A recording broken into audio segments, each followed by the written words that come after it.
We're going to focus today a little bit on Senator Melissa Wintrow because I got an email. She sent out her newsletter, and in her newsletter over the weekend, she titled it "Cruelty is the Worst Kind of Sin." And this is in reference to House Bill 668, which prohibits all public funding for gender-affirming care. These are her words. Gender-affirming care. Let me go on the record here that when you are affirming somebody's mental illness, somebody's gender dysphoria, you are not affirming, it's not care. It's not affirming care. Okay. Gender affirming care is taking the hard road and saying to the child that they are not the opposite sex and that we are here to affirm their actual gender. So that aside, that sort of language aside, her email is filled with language that is just bizarre here. She says that this bill, House Bill 668, is plainly unconstitutional discrimination on the basis of sex, as it denies trans people access to the exact same treatments that will still be available to cisgender Idahoans.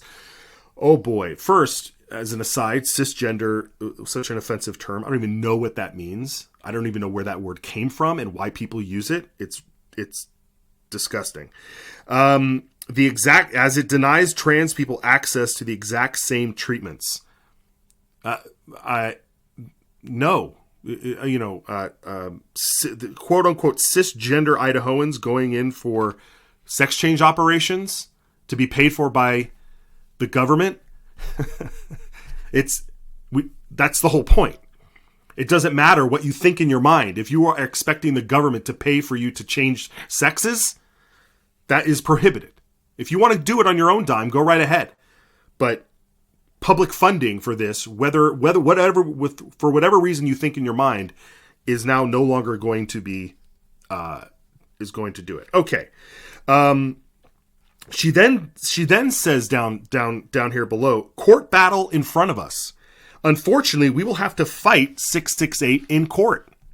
I have contacted an attorney who is already putting together a case and looking for plaintiffs. Folks, this is your elected representative getting ready to sue the government because she expects the taxpayer to pay for sex change operations.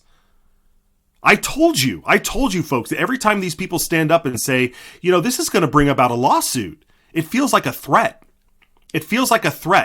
And when people sit down and they're elected and they go, this might bring about a lawsuit. And then they put out a communication that says, I have contacted an attorney. Well, then that's a threat. And I don't know why threats against the people are being taken so lightly. She just threatened and she's acted upon it. She's contacted an attorney and they're looking for plaintiffs.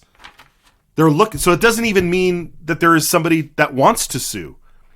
But she's going to go out there and sue and look for it. This is awful. These are threats. These are the Democrats threatening. And then people who run as Republicans, people who vote as Republicans, championing this garbage.